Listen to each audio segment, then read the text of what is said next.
Hello everyone, कैसे हैं आप लोग। आज मैं आपको मैग्नीशियम के बारे में बताऊंगी। तो ये वीडियो हो सकता है थोड़ा बड़ा हो जाए, क्योंकि मैं आपको पूरा इन्फॉर्मेशन देना चाहती हूँ। तो पूरा इन्फॉर्मेशन अगर सुनना चाहते हो तो मेरे साथ आप रहिए।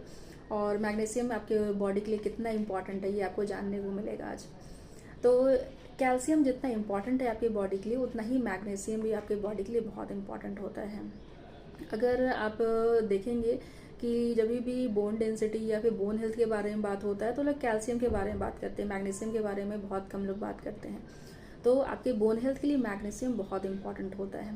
आपके जो नर्व सेल्स होते हैं, जिनके कारण जो हम लोग जो इलेक्ट्रिक इम्पल्स होता है नर्व में, जिसके कारण हम लोग बात कर पा रहे हैं, अपने हाथ का मूवमेंट कर पा रहे हैं, अपने आँख के जो हमारा ब्लिंक कर रहा है वो भी नर्व के इम्पल्स के कारण हो रहा है। तो अगर ये इलेक्ट्रिक इम्पल्स सही नहीं रहा तो हमें पैरालिसिस वगैरह बहुत सारे प्रॉब्लम हो सकते हैं। तो ये भी आपके मैग्नीशियम के कारण होता है।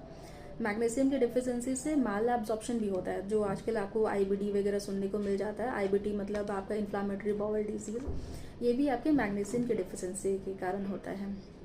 आपको जितने भी हाइपोमैग्नीसिया मतलब कि आपको मैग्नीशियम की डिफिशियंसी, हाइपोकैलेमिया मतलब कि आपको जो है पोटासियम जो है होता है कम हो जाता है, आपका जो हाइपोकैल्सीमिया मतलब कि कैल्शियम कम हो जाता है, ये सभी मैग्नीशियम की डिफिशियंसी से होता है। अगर आपको मैग्नीशियम अगर ये हम लोग फिर से रिप्लानिश करें, मतलब फिर से उसको ठीक करें जो डिफिशियंसी है, तो ये सारे कुछ नॉर्मल हो जाएंगे। आपका जो हार्ट डिजीज़ होता है वो भी मैग्नीशियम के कारण हो सकता है, मैग्नीशियम की डिफिशियंसी के कारण। तो जैसे कि आपका जो मेन रोल होता है मैग्नीशियम का, वो एटीपी कन्वर्सन होता है। मतलब जो हम लोग खाना खा रहे हैं, वो जो कैलोरीज हम लोग खाते हैं वो ब्रेक डाउन होता है, जो एनर्जी होता है वो ब्रेक डाउन होता है एटीपी में। एटीपी हमारा बॉडी यूज़ करता है, कैलोरी यूज़ नहीं करता है।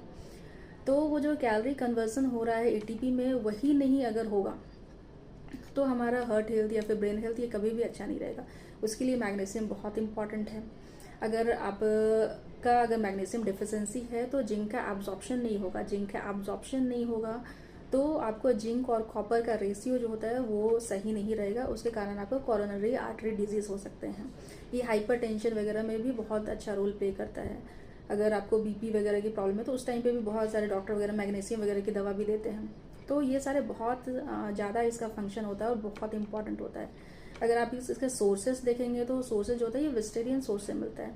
जितने भी आपके पल्सेस वगैरह हो गए, ग्रेन्स वगैरह है, लेग्यूम्स वगैरह हो गए, ये सब से आपको मैग्नीशियम मिलता है। तो अपने डाइट में आप बैलेंस डाइट लीजिए ताकि आपके डाइट में सब कुछ हो पाए। ऐसे अपने डाइट को बैलेंस कीजिए और मैग्नीशियम का जो है डिफिशियंसी को पूरा कीजिए। Thank you, bye bye, take care.